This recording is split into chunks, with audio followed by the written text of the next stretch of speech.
Buri mwaka tariki ya 25 abayoboke b'amadini n'amatorero yizera Yezu hirya no hino ku isi yizihiza umunsi mukuru w'ivuka ry'umwana w'Imana.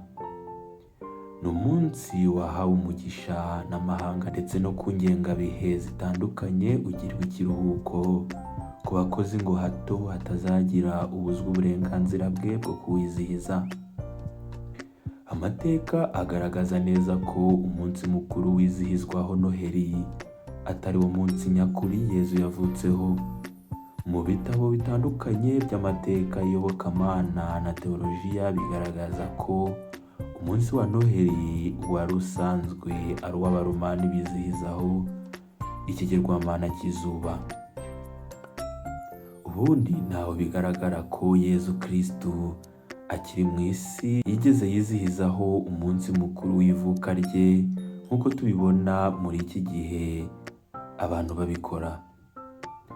Mu by'ukuri nta gitabo na kimwe kigaragaza neza itariki, umunsi, ukwezi n'umwaka Yezu yavutseho. Bimwe bigaragaza ko Yezu ashobora kuba yaravutse hagati y'umwaka wa 2 n'uwa 7, gusa byinshi bihurira ku kuba yaravutse mu mwaka wa 4 cyane ko hari ku ngoma y'umwami Herodi, kandi amateka agaragaza ko uwo mwami yaba yaratanze mu mwaka wa 4. Hari zimwe mu nyandiko ariko zigaragaza ko ubwo Mariya nyina wa Yezu yabonekerwaga na marayika akamubwira ko atwite hari ku itariki ya 25 Werurwe, bityo bakasanga amezi 9 yaruzuye neza ku ya 25 Ukuboza. Impaka zabaye nyinshi ku munsi nyakuri n'impamvu yo kuwizihiza kuri iyi tariki. Mu 1743 Paul Ernest Jablonski yavuze ko Noheli yashyizweho ku ya 25 Ukuboza kugira ngo ihuzwe n'umunsi mukuru w'izuba w'abaromani. Ku rundi ruhande, umwami w'abami Aurelian muri 274 yatangije umunsi mukuru wa Dies Natalis Solis Invicti mu rwego rwo gushaka guha agaciro abapagani ku munsi wari umaze kugira akamaro ku bakristo i Roma.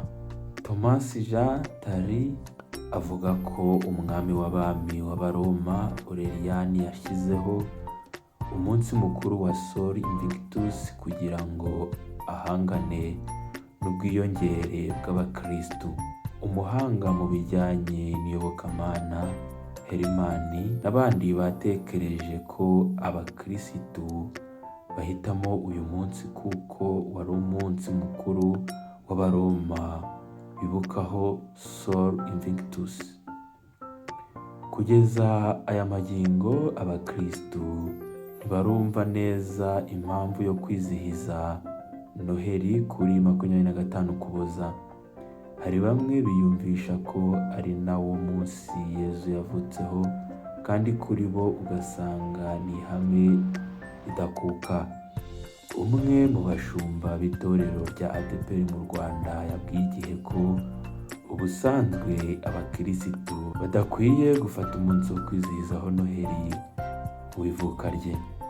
Ati ubundi ntabwo twizihiza isabukuru y'amavuko, twizihiza ko Yezu yavutse.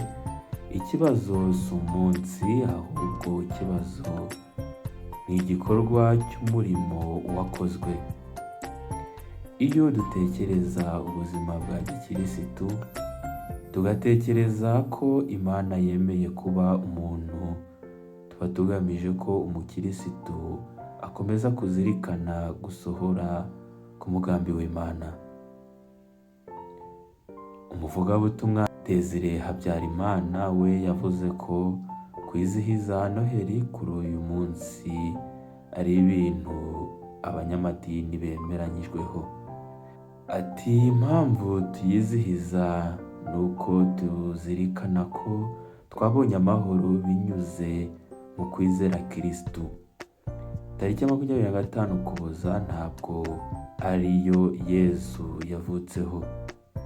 Nibyo abakuru b'amadini bumvikanye babishyiraho. Mu kiganiro yagiranye na televiziyo Rwanda, Karidinali Antoine Kambanda yavuze ko kwizihiza Noheli ku bakirisitu bisobanuye ibyishimo n'ihumure.